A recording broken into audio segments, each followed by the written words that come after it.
Hashim class पर आपका स्वागत है। सीटेट पेपर 2 साइंस और मैथ ये जो है 15वां पार्ट है। इससे पहले जो है 14 पार्ट करा दिए हैं, जिसमें 7 पार्ट साइंस और मैथ के हैं और 7 ही पार्ट जो है साइंस और मैथ के जो है पेडागोजी के हैं। इसमें पहला क्वेश्चन है, यदि किसी पौधे की पत्तियों पर आयोडीन परीक्षण करने पर नीला काला रंग नहीं बनता तो सबसे उचित निष्कर्ष क्या होगा? ए, पौधों में क्लोरोफिल नहीं है। बी, प्रकाश संश्लेषण नहीं हुआ। सी, स्टार्च का निर्माण नहीं हुआ। डी, पौधा मृत है। देखिए यहाँ पे क्या है, यहाँ पे जो नीला और काला रंग जो है नहीं बनता है, तो इसका विकल्प नंबर सी सही हो जाएगा। स्टार्च का निर्माण नहीं हुआ है। सवाल नंबर 2, एक छात्र कहता है कि सभी धातुएं चुंबक की ओर आकर्षित होती है। शिक्षक का सबसे उपयुक्त उत्तर क्या होगा? ए, कथन सही है। बी, केवल लोहे, निकेल और कोबाल्ट जैसी धातुएं आकर्षित होती है। सी, सभी अधातुएं आकर्षित होती है। डी, सभी मिश्र धातुएं आकर्षित होती है। तो इसका विकल्प नंबर बी सही हो जाएगा। केवल लोहे, निकेल और कोबाल्ट जैसी धातुएं कुछ धातुएं आकर्षित होती है। सवाल नंबर 3, यदि किसी परिपथ में प्रतिरोध बढ़ा दिया जाए और विभवांतर समान रहे तो धारा पर क्या प्रभाव पड़ेगा? देखिए विभवांतर क्या है, समान है। V बराबर क्या होता है, IR होता है। क्या बढ़ दिया है, प्रतिरोध जो है बढ़ा दिया जाता है। तो प्रतिरोध को अगर यहाँ लेंगे तो ये जो है कितना आ जाएगा, ये हो जाएगा V/I। अब देखिए ये तो क्या है, समान है। ये जो है समान है। जब धारा का मान बढ़ेगा तो प्रतिरोध क्या होगा, घटेगा, क्योंकि प्रतिरोध और धारा क्या है, व्युत्क्रमानुपाती है। अब यहाँ पे जो है प्रतिरोध का मान बढ़ेगा तो धारा का मान क्या होगा, घटेगा। तो विकल्प नंबर सी इसका जो है आंसर हो जाएगा। सवाल नंबर 4, किसी विकल्प में केवल रासायनिक परिवर्तन दिए गए हैं। ए, बर्फ का पिघलना, जल का वाष्पीकरण। बी, लोहे में जंग लगना, दूध का दही बनना। सी, कांच टूटना, कागज़ फटना। डी, नमक का घुलना, मोम का पिघलना। अब देखिए ए विकल्प देखें और सी विकल्प देखें और डी विकल्प देखें तो ये क्या है, ये जो है भौतिक परिवर्तन है। विकल्प ए, सी और डी क्या है, भौतिक परिवर्तन है। इसका आंसर हो जाएगा विकल्प नंबर बी, लोहे में जंग लगना, दूध का दही बनना। ये रासायनिक परिवर्तन है, तो इसका ऑप्शन नंबर जो है बी सही हो जाएगा। सवाल नंबर 5, मानव गैसों का वास्तविक आदान प्रदान कहाँ होता है? ए, श्वास नली। B, bronchus. सी, एल्वियोलाई यानी कि वायु कोश। डी, नासिका। तो गैसों का जो आदान प्रदान वास्तविक रूप से होता है, विकल्प नंबर सी इसका सही हो जाएगा, एल्वियोलाई यानी कि वायु कोश। सवाल नंबर 6, यदि पृथ्वी पर वायुमंडल ना हो तो सबसे पहले कौन सी घटना प्रभावित होगी? ए, ऋतुओं का परिवर्तन। बी, ध्वनि का संचरण। सी, दिन रात का होना। डी, गुरुत्वाकर्षण। तो विकल्प नंबर 20 का आंसर हो जाएगा ध्वनि का संचरण। सवाल नंबर 7, खाद्य श्रृंखला में ऊर्जा का प्रवाह किस दिशा में होता है? ए, अपघटक उत्पादक। बी, उत्पादक उपभोक्ता अपघटक। सी, उपभोक्ता उत्पादक। डी, सभी दिशाओं में। तो ऊर्जा का जो प्रवाह होता है खाद्य श्रृंखला में वो होता है उत्पादक, उपभोक्ता और अपघटक। सवाल नंबर 8, यदि किसी वस्तु का द्रव्यमान दोगुना कर दिया जाए और वेग समान रहे तो गतिज ऊर्जा क्या होगी? अब देखिए गतिज ऊर्जा की हम बात करते हैं तो ये हो जाएगा 1/2 12mv²। अब देखिए यहाँ 1/2 की हम बात नहीं कर रहे हैं, यहाँ पे क्या है, द्रव्यमान को दुगना किया जा रहा है और वेग क्या है, वेग इसका समान है। जब द्रव्यमान यहाँ पे कितना था, m था, तो फिर कितना हो जाएगा, 2m हो जाएगा, यानी कि कितना दुगना हो जाएगा। गतिज ऊर्जा क्या हो जाएगी, दुगनी हो जाएगी। तो विकल्प नंबर 20 का जो है आंसर हो जाएगा दुगनी हो जाएगी। सवाल नंबर 9, पौधों में जाइलम का मुख्य कार्य क्या है? भोजन का परिवहन। देखिए भोजन का जो परिवहन होता है वो फ्लोएम के द्वारा होता है। याद रखने की ट्रिक है, फैसे फ्लोएम, फैसे फूड यानी कि भोजन। विकल्प नंबर बी है जल एवं खनिज लवण का परिवहन। विकल्प नंबर सी है प्रकाश संश्लेषण। विकल्प नंबर डी है गैसों का आदान प्रदान। इसका विकल्प नंबर बी सही हो जाएगा, जल एवं खनिज लवणों का परिवहन। सवाल नंबर 10, निम्नलिखित में से कौन सा कथन वैज्ञानिक दृष्टिकोण को सबसे अच्छी तरह दर्शाता है? ए, बिना प्रमाण के निष्कर्ष स्वीकार करना। बी, केवल पुस्तक में लिखी बातों पर विश्वास करना। सी, अवलोकन, प्रयोग और प्रमाण के आधार पर निष्कर्ष निकालना। डी, केवल शिक्षक के कथनों का अंतिम मानना। विकल्प नंबर सी इसका आंसर हो जाएगा, अवलोकन, प्रयोग और प्रमाण के आधार पर निष्कर्ष निकालना। सवाल नंबर 11, प्रकाश संश्लेषण की दर में निम्नलिखित में किसका प्रत्यक्ष प्रभाव नहीं है पड़ता है? ए, प्रकाश की तीव्रता। बी, कार्बन डाइऑक्साइड की सांद्रता। सी, क्लोरोफिल की उपलब्धता। डी, मृदा का रंग। तो यहाँ नहीं पड़ता है, तो विकल्प नंबर डी इसका आंसर हो जाएगा, मृदा का रंग यानी कि मिट्टी का रंग का प्रभाव जो है नहीं पड़ता है प्रत्यक्ष रूप से। विकल्प नंबर डी इसका सही हो जाएगा, मृदा का रंग। सवाल नंबर 12, एक शिक्षक छात्रों को विभिन्न बीज अंकुरित कराकर उनके विकास का अवलोकन करने को कहता है। ये किस प्रकार की शिक्षण विधि है? ए, व्याख्यान विधि। बी, गतिविधि आधारित विधि। सी, रटने की विधि। डी, प्रश्नोत्तर विधि। विकल्प नंबर 20 का आंसर हो जाएगा, गतिविधि आधारित अधिगम। सवाल नंबर 13, यदि किसी चालक की लंबाई दोगुनी कर दी जाए तथा अनुप्रस्थ का क्षेत्रफल समान रहे तो उसका प्रतिरोध होगा। अब देखिए आर बराबर क्या हो जाएगा, आर बराबर होता है रो एल अपॉन के ए। अब देखिए ये क्या है, समान है। अब तो क्या हो जाएगा, आर अनुपाती हो जाएगा एल। लंबाई कितनी है, दुगनी है, यानी कि एक तो मान है ये और दूसरा मान कितना हो जाएगा, ये हो जाएगा दुगना। जब एल का मान बढ़ेगा तो आर का मान भी क्या होगा, बढ़ेगा। यानी कि जब लंबाई दुगनी हो जाएगी तो प्रतिरोध क्या हो जाएगा, वो भी दुगना हो जाएगा। तो विकल्प नंबर 20 का आंसर हो जाएगा दोगुना। सवाल नंबर 14, मानव हृदय को कौन सा कक्ष ऑक्सीजन युक्त रक्त को पूरे शरीर में भेजता है? ए, दायां अलिंद। बी, दायां निलेय। सी, बायां अलिंद। डी, बायां निलेय। विकल्प नंबर डी इसका आंसर हो जाएगा, बायां निलेय। सवाल नंबर 15, निम्नलिखित में से कौन सा पदार्थ आम्ल और क्षार दोनों की तरह व्यवहार कर सकता है? ए, सोडियम क्लोराइड। बी, जल। सी, सोडियम हाइड्रोक्साइड। देखिए सोडियम हाइड्रोक्साइड का जो सिंपल नाम होता है वो होता है कास्टिक सोडा।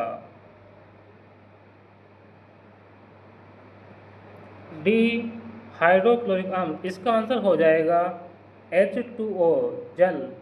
H2 जो होता है यानी जल जो होता है अम्ल और क्षार दोनों की तरह व्यवहार कर सकता है। विकल्प नंबर बी इसका आंसर हो जाएगा। सवाल नंबर 16, ध्वनि तरंगों के संबंध में सही कथन कौन सा है? ए, निर्वात में चल सकती है। बी, केवल ठोस में चलती है। सी, माध्यम की आवश्यकता होती है। डी, प्रकाश से तेज चलती है। विकल्प नंबर सी इसका आंसर हो जाएगा, माध्यम की आवश्यकता होती है। सवाल नंबर 17, यदि किसी पारिस्थितिक तंत्र से सभी अपघटक समाप्त हो जाए तो सबसे पहले क्या प्रभाव पड़ेगा? ए, उत्पादकों की संख्या बढ़ जाएगी। बी, मृत कार्बनिक पदार्थ जमा होने लगेंगे। सी, वर्षा रुक जाएगी। डी, सूर्य का प्रकाश कम हो जाएगा। विकल्प नंबर 20 का आंसर हो जाएगा, मृत कार्बनिक पदार्थ जमा होने लगेंगे। सवाल नंबर 18, विद्युत धारा का एसआई मात्रक क्या है? देखिए वोल्ट जो मात्रक होता है वो विभवांतर का होता है और वाट जो मात्रक होता है वो शक्ति का होता है। ओम जो मात्रक होता है वो प्रतिरोध का होता है। इसका आंसर हो जाएगा विकल्प नंबर सी, एम्पियर। सवाल नंबर 19, वाष्पोत्सर्जन का प्रमुख लाभ क्या है? ए, भोजन बनाना। बी जल एवं खनिजों के ऊपर की ओर परिवहन में सहायता, सी बीज बनाना, डी परागण कराना। विकल्प नंबर 20 का आंसर हो जाएगा जल एवं खनिजों के ऊपर की ओर परिवहन में सहायता करता है। सवाल नंबर 20, निम्नलिखित में से कौन सा कथन सही है? ए सभी जीव कोशिका रहित होते हैं, बी सभी जीवों की मूल संरचनात्मक क्रियात्मक इकाई कोशिका है, सी केवल पौधों में कोशिकाएं होती है, डी केवल जंतुओं में कोशिकाएं होती है। विकल्प नंबर 20 का आंसर हो जाएगा सभी जीवों की मूल संरचनात्मक एवं क्रियात्मक इकाई जो है कोशिका है। अब देखिए कोशिका की खोज जो की थी वो रॉबर्ट हुक ने की थी। रॉबर्ट हुक ने कोशिका की खोज की थी, कब की थी? 1665 में की थी।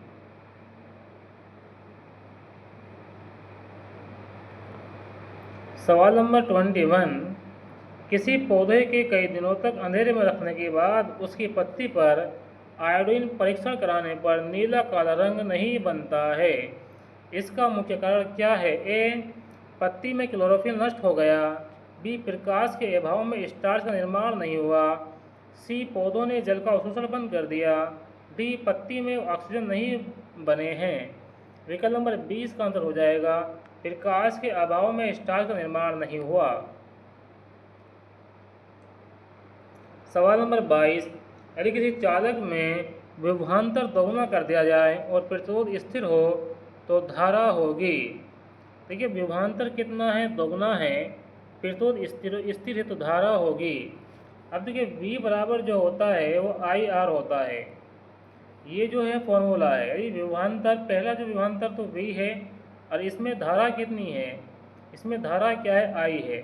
जब विभवांतर दोगुना कर दिए जाएंगे 2V कर दिया जाए तो धारा कितनी हो जाएगी? वो धारा भी 2V हो जाएगी। धारा कितनी हो जाएगी? ये भी 2V ये भी 2I हो जाएगी। यानी कि विभवांतर बढ़ेगा तो धारा भी बढ़ेगी। विभवांतर कितना हो रहा है? दोगुना हो रहा है तो धारा भी कितनी हो जाएगी? दुगनी हो जाएगी। तो विकल्प नंबर 20 का आंसर हो जाएगा। सवाल नंबर 23, निम्नलिखित में से कौन सा विकल्प केवल भौतिक परिवर्तन दर्शाता है? ए लोहे में जंग लगना, दूध का दही बनना, बी कागज जलना लकड़ी जलना, सी बर्फ का पिघलना पानी को उबलना, डी भोजन का पचना मोमबत्ती का जलना। अब देखिए यहाँ पे हमें बताना है भौतिक परिवर्तन। विकल्प ए और विकल्प बी और विकल्प डी ये है रासायनिक परिवर्तन। ये जो है रासायनिक परिवर्तन है।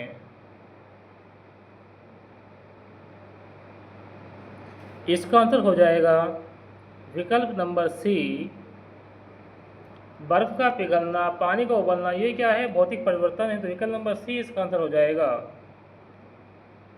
सवाल नंबर 24, रक्त में ऑक्सीजन का परिवहन मुख्यतः किसके द्वारा होता है? ए प्लाज्मा, बी प्लेटलेट, सी हीमोग्लोबिन, डी सफेद रक्त कणिकाएं। तो विकल्प नंबर सी इसका आंसर हो जाएगा हीमोग्लोबिन। सवाल नंबर 25, किस ग्रह पर दिन और रात की अवधि लगभग समान होती है? ए पृथ्वी पर, बी बुध पर, सी शुक्र पर, डी बृहस्पति पर। विकल्प नंबर ए इसका आंसर हो जाएगा पृथ्वी। सवाल नंबर 26, किसी खाद्य श्रृंखला में यदि सांपों की संख्या अचानक कम हो जाए तो सबसे पहले किसकी संख्या बढ़ने की संभावना होगी? ए बांस की, बी मेंढक की, सी घास की, डी भेड़प की। तो विकल्प नंबर 20 का आंसर हो जाएगा मेंढक। सवाल नंबर 27, प्रकाश का अपवर्तन किस कारण होता है? ए प्रकाश की चाल में परिवर्तन के कारण, बी प्रकाश के रंग बदलने के कारण, सी प्रकाश के द्रव्यमान का कारण, डी गुरुत्वाकर्षण के कारण। विकल्प नंबर ए इसका आंसर हो जाएगा प्रकाश की चाल में परिवर्तन के कारण। सवाल नंबर 28, यदि किसी वस्तु का वेग 3 गुना कर दिया जाए तो उसकी गतिज ऊर्जा होगी। देखिए गतिज ऊर्जा हो जाएगी तो 1/2 mv² हो जाएगा। वेग कितना कर दिया जाए? दोगुना कर दिया जाए। वेग कर दिया जाए 3 गुना, ये 3 का स्क्वायर कर दे 9 हो जाएगा। तो कितनी गतिज ऊर्जा हो जाएगी? 9 गुनी हो जाएगी। विकल्प नंबर सी इसका आंसर हो जाएगा 9 गुनी। सवाल नंबर 29, निम्नलिखित में से कौन सा अंग मानव शरीर में यूरिया को रक्त से अलग करता है? ए यकृत, बी फेफड़ा, सी किडनी, डी अग्नाशय। विकल्प नंबर सी सही हो जाएगा, किडनी। सवाल नंबर 30, विज्ञान शिक्षण में छात्रों से किसी समस्या पर परिकल्पना बनवाना, प्रयोग कराना और निष्कर्ष निकलवाना किस उपागम का उदाहरण है? ए रटने पर आधारित शिक्षण, बी व्याख्यान विधि, सी वैज्ञानिक अन्वेषण यानी कि इंक्वायरी बेस्ड लर्निंग, डी केवल प्रदर्शन। तो इसका विकल्प नंबर सी सही हो जाएगा, वैज्ञानिक अन्वेषण, जिसे अंग्रेजी में कहेंगे इंक्वायरी बेस्ड लर्निंग। अब शुरू हो जाएगी मैथ। इसमें सवाल है, एक आयत की लंबाई 20% बढ़ाई तथा चौड़ाई 20% घटाई तो क्षेत्रफल पर क्या प्रभाव पड़ेगा? देखिए 20% बढ़ती है और 20% घटती है, तो यहाँ आ जाएगा प्लस माइनस माइनस आ जाएगा, जाएगा 20 गुणा 20 बटे में आ जाएगा 100। अभी 2 जीरो से 2 जीरो काटेंगे, इससे ये काट देंगे, कितना बचेगा? माइनस के 2 दूनी 4, यह आ जाएगा 4%, यानी कि माइनस में है तो घट जाएगी। इसका विकल्प नंबर जो है, देखिए यहाँ पे हो जाएगा 4% जो है घटेगी। सवाल नंबर 2, यदि दो कोणों का योग 90 है तो वह कहलाते हैं संपूरक कोण, पूरक कोण, समांतर कोण, शीर्ष अभिमुख कोण। ये कहलाएंगे पूरक कोण, ये कहलाएंगे पूरक कोण। सवाल नंबर 4, 0.25 का भिन्न रूप है, यहाँ है 0.25, इसको हम लिखेंगे 25/100, क्योंकि पॉइंट के बाद 2 संख्या है, इसलिए एक पॉइंट हटाने के बाद एक का 2 जीरो लगा देंगे। 25 को हम 25, 25 चौका 100, तो यह आ जाएगा 1/4। 1/4 जो है इसका आंसर हो जाएगा 1/4। सवाल नंबर 5, किसी त्रिभुज के 3 कोण बराबर है तो यह त्रिभुज होगा समद्विबाहु, विषमबाहु, समभुज, समकोण। इसका आंसर हो जाएगा समभुज।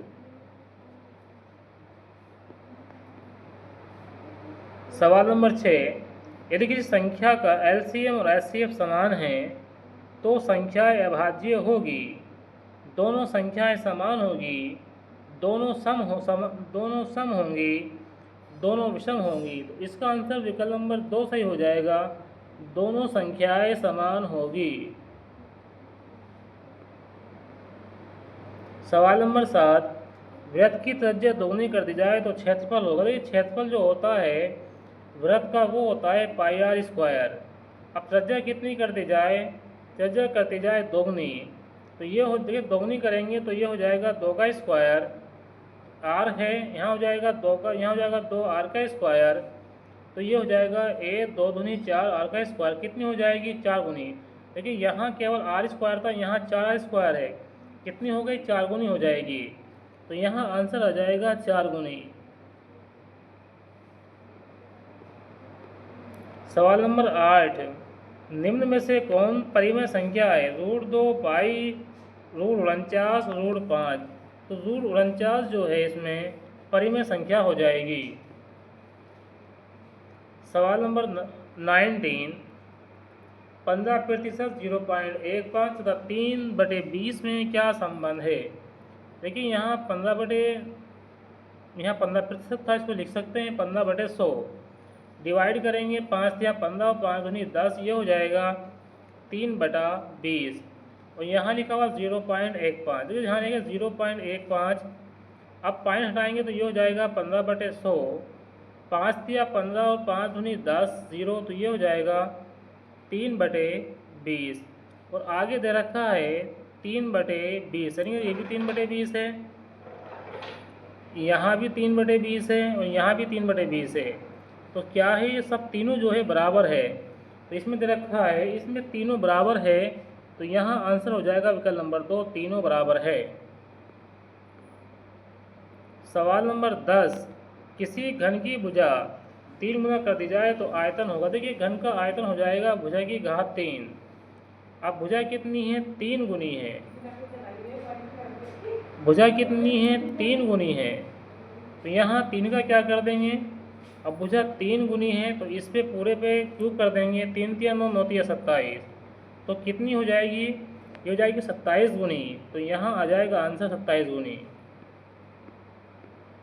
सवाल नंबर 11, किसी डेटा का माध्य 20 है तो सभी फ्रैक्शन में 5 जोड़े जाए तो नया मान होगा। देखिए नया मान निकालना है तो 20 में 5 जोड़ेंगे तो कितना आ जाएगा, 25 आ जाएगा। यही इसका आंसर हो जाएगा 25। सवाल नंबर 12, एक सिक्का उछालने पर चित आने की प्रायिकता है 0, 1/2, 1, 2। तो यहाँ जो प्रायिकता हो जाएगी वो 1/2 हो जाएगी। सवाल नंबर 13, यदि दो रेखाएं कभी नहीं मिलती तो वे है प्रतिच्छेदी, समांतर, लंबवत, तिर्यक। देखिए समांतर रेखाएं जो होती है ये कभी आपस में नहीं मिलती, तो इसका आंसर हो जाएगा समांतर। सवाल नंबर 144, 144 का वर्गमूल है। देखिए 144 का वर्गमूल कितना हो जाएगा, ये हो जाएगा 12।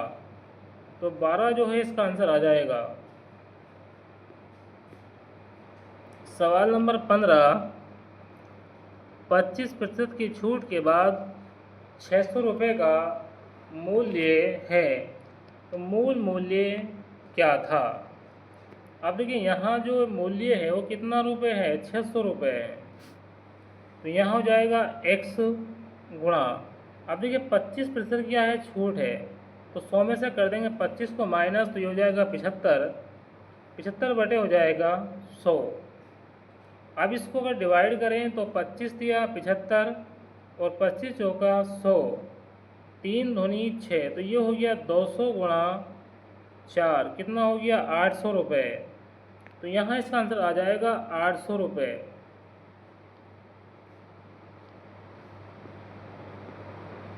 सवाल नंबर 16,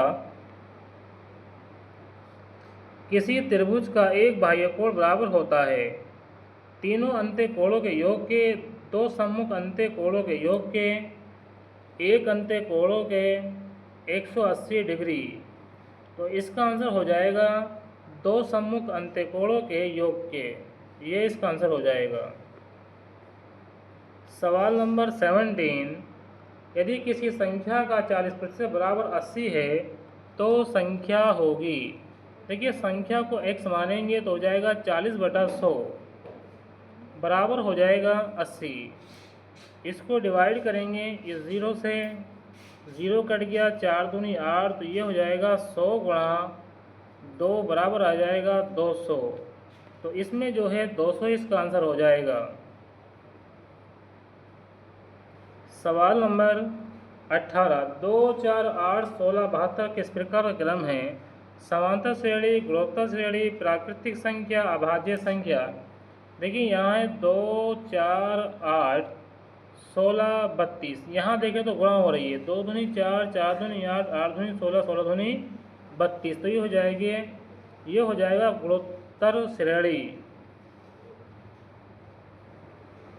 सवाल नंबर 19, घनाभ के कुल फलक होते हैं 4, 5, 6, 8, तो घनाभ के जो फलक होते हैं वो 6 होते हैं।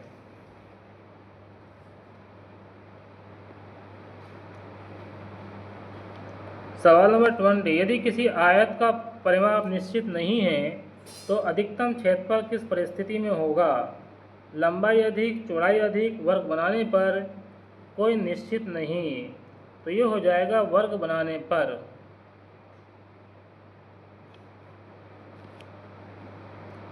सवाल नंबर 21, जीरो का गुणात्मक व्युत्क्रम होता है। देखिए व्युत्क्रम जो होता है उल्टा होता है, ये हो जाएगा 1/0, तो ये हो जाएगा परिभाषित नहीं है। सवाल नंबर 22, दो सम संख्याओं का योग। अब देखिए दो सम संख्याएं हैं, 2 + 4 कितना हो जाएगा 6, ये भी सम है, ये भी सम है। 4 + 4 कितना हो जाएगा 8, ये भी सम है, ये भी सम है, तो सम ही आ रहा है। अब यहाँ देखिए आगे, तो ये हो जाएगा 6 + 4 कितना जाएगा 10 हो जाएगा। सम सम का योग कितना, सम ही आ रहा है। तो दो सम संख्याओं का योग जो होता है वो सम होता है।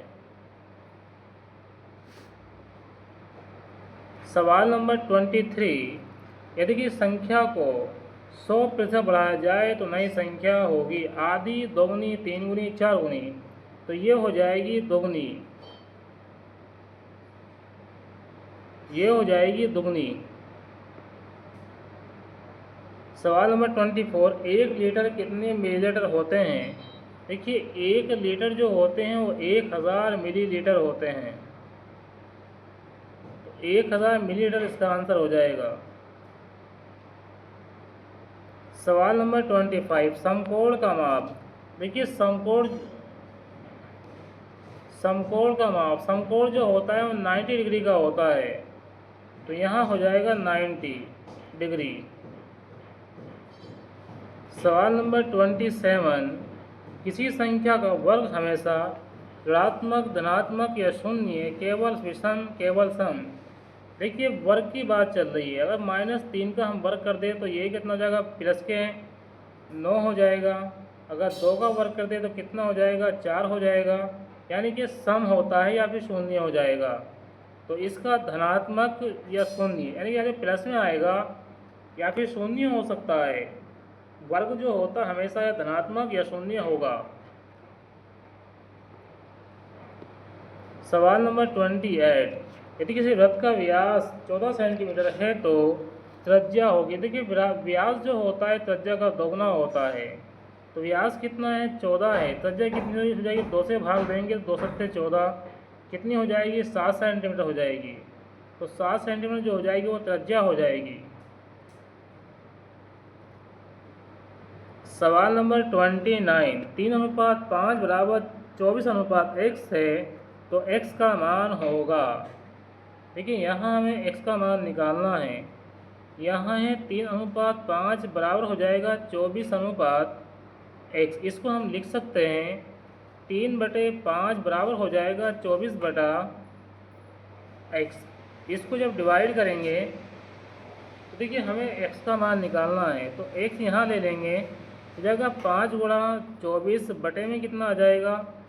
3 आ जाएगा। 3 अट्ठे 24। अब गुणा कर देंगे 5 फिर 8 की, तो 8 पंजे कितना हो जाएगा? 40। अब 40 इसका आंसर हो जाएगा।